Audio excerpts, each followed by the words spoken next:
I actually began research for this talk about 30 years ago. I was 12, spending way too much time playing in television, and had just discovered a secret seam in a game called Space Armada. With my fighter ship wedged in just the right spot, and by pressing just the right keypad sequence, I could escape normal game space and scroll off into some oddball realm. I couldn't fire any missiles, and there were no enemies to be found, but I was free to just keep going.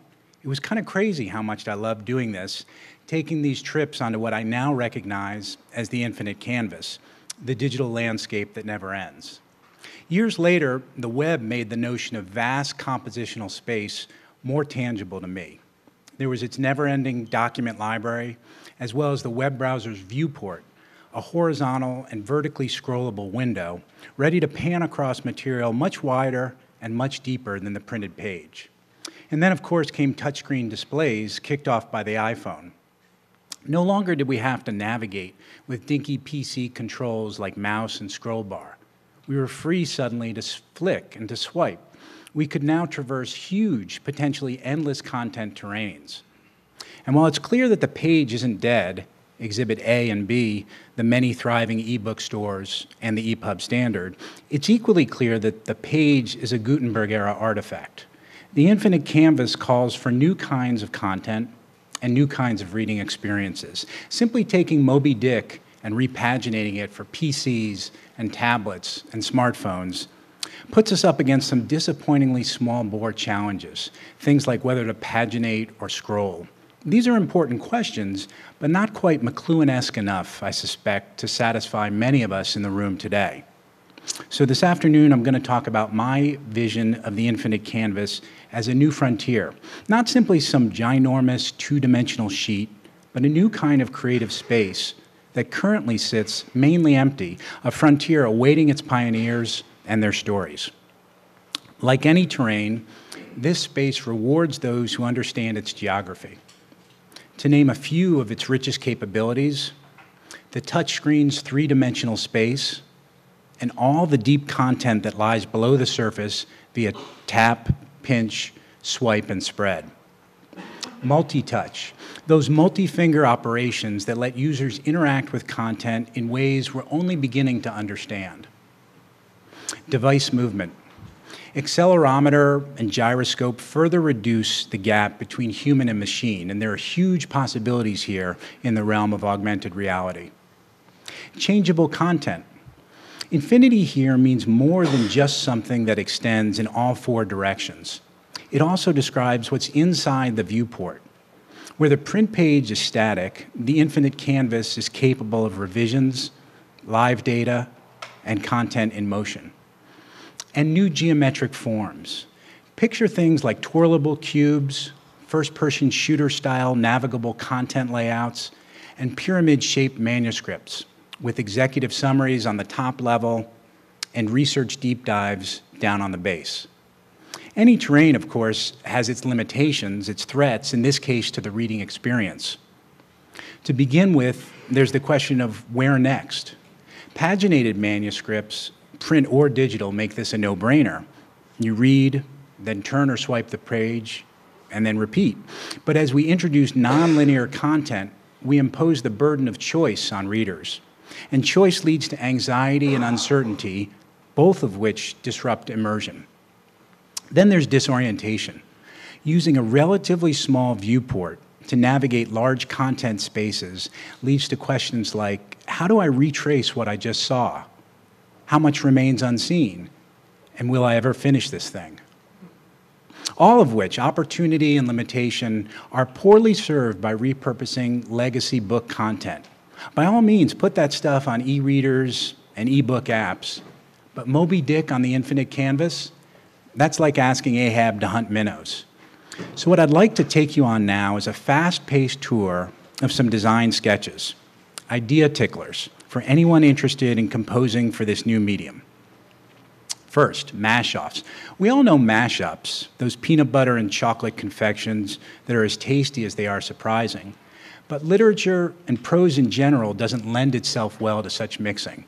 Sure, there's stuff like Pride and Prejudice and Zombies, but it's really more satire than it is mashup, where writing mixes make sense and where the infinite canvas can help is when authors engage in a back and forth. You see it in places like the letters Slate commissioned a few years ago between famous fans of The Sopranos. And of course on blogs and Twitter, where written repartee suggests a new kind of verbal sport. Oh boy, we wonder, how is she going to respond to that? But to cut to some crass questions, how can we package and make money off of these tangos? One possibility, embed and then sell the responses in the publications that we create. Not in distracting ways that mainstream readers are never going to go for, margin shoutfest, pop-up commentary. Instead, the infinite canvas gives us room to preserve the sequential reading experience that our single core brains favor. Writer A goes first, writer B responds. Why am I showing you the cover of this recent publishing hit? I want to talk about a not yet released digital edition of this ode to wayward parenting that amazingly implements my idea of serialized writing smackdowns. First, a quick look at the current edition's final page. Got it? Have a look at where they're heading. Through some connections I have back in New York, I was even able to secure an advance copy of the text readers will see if they hit that preview button. Let me read you a little bit, and please indulge my attempts here. Dad, listen, first things first. This is sad. I'm a wee tot, you're not, and you're cursing at me? Getting all Samuel L. Jackson, your F this, F that reaction? You really want to placate me so you can, what, go watch TV? Do you have any idea how I work, you jerk? Well, I may be in a crib, but clank, you're trapped too. So let's review a few rules, Warden. Call it an inmate's manifesto, from thing one to thing you. Do not check your iPhone when giving me the bottle. Do not tweet about Mad Men or Facebook, you sad man. I will not go to sleep in my crib. I will not go to sleep on your chest. Put me in an ergo, a stroller, a cart seat atop a dryer. Try whatever you like, then try harder. You are now, let's be clear, in my house. You, my mouse. Me, your cat king. Wait, what? Oh, hell, why'd you go and do that? Yes, I am screaming in your face. Yes, I have crapped myself in anger, but it's you who messed up things. Don't you remember? I am, follow me here closely, sitting in a fecal wrap, hungry as hell, tired beyond reason, and you're tweaking your lineup to fantasy football season? Fool, listen to me. You had fun with your pecker, now it's time to face facts. I am your home wrecker, your creation master, a homemade sex life disaster. I am the H-bomb to all self-serving fun in your life. I heard what you said on the phone to your buddy. F my wife? Watch it, mister, that's my mom you're talking about. She and me, us, we are dangerous to you baggy-eyed decision kickers, you loser in the battle for King Boob Liquor. I will not take my bottle. I will not go to sleep. I will not stop laughing, screaming. I monster laugh when you weep. So, that's... In some respects, this is simply serialized publishing, or perhaps better said, customized cross-selling, pitching the audience when they're most inclined to pay and using the screen's expandable space to deliver new goods when the reader's ready. Next, moving messages. I buy lots of what might be called checkout books, impulse purchases, usually about $10. Things like lost and found, pet posters, six-word memoirs, silly slogans. Digital versions of this material, as you know, are all over the web. The infinite canvas angle goes something like this. People love short-form, clever content. Digital versions can do more than print. And the business challenge is price, it needs to be cheap, and curation, finding and bundling the best material to convince readers that your stuff is worth paying for. Let me show you what I mean by digital doing more than print, and specifically how changeable content can help. Here's some poster copy I recently cooked up. What you're looking at is a not yet prettied up static version of this slogan. It speaks to my sometimes addictive need for other people's tweets and blog posts, which I gobble up in a way that can crowd out my own ability to create.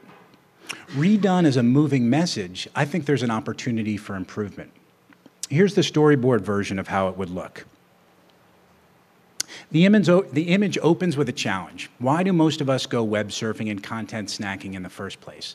Imagine something like a pulsing background arrow or some other way for the user to swipe to the next screen.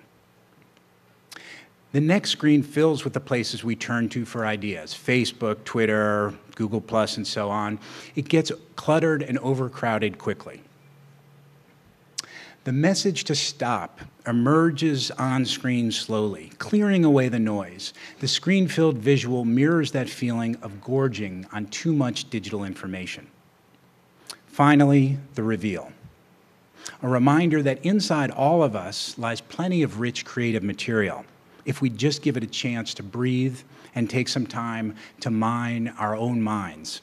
The goal here is something that's fun to look at and fun to share. Seems to me if you could bundle, say, 10 of these, you could get people to pay $2 or $3, or maybe give 3 away for free and then sell a few at a time. Game developers are having great success with freebie apps that make money off of in-app purchases, and I think publishers need to start thinking about ways to do the same. I see examples like this as the digital equivalent of those cheap-to-buy but well-produced impulse books I talked about earlier. I wish I could take credit for this next one. Hands down, it's the best book in browser I've ever seen, and perfect for thinking about how to use the infinite canvas's capabilities while avoiding its pitfalls. It's what I think of as a documentary that you can read. It's called Welcome to Pine Point. It's a web-based story about a Canadian mining town that was shut down and emptied out in the late 1980s. The guys who designed it, Paul Shoebridge and Michael Simons, describe it as part book, part film, part family photo album. How it works is simple. About 24 web pages arranged sequentially, just as you might find in a scrapbook. Each screen represents or presents a multimedia collage about the town and its residents. But it's the way in which Paul and Mike structure Pine Point and how they've composed each page that makes it so unique. There's 2 aspects in particular I think that are worth a look. First, a clear and finite reading path. The temptation to let online readers sniff around for themselves is huge, especially in nonfiction. After all, the web gave us the thrill of wandering, but books are different. Part of their appeal, especially those that tell stories, is how they compose order from chaos. To steal a quip from another great designer who's been on all our minds lately, it's not the reader's job to figure out story and meaning. It's the author's. Creating a compelling reading path is, in every sense, authoritarian. It's an act that says, I have spent tons of time, pulled out lots of hair, so that you, reader, can enjoy a well-shaped story. Part of how Pine Point makes this happen is presenting on each screen 2 simple navigational choices: previous and next. Readers are free to explore each page, but crucially, there are no other navigational decisions to make. Ponder each screen for as long as you like, but when you're finished, the path to follow is simple: the narrative arc. Take a look, for example, at this passage.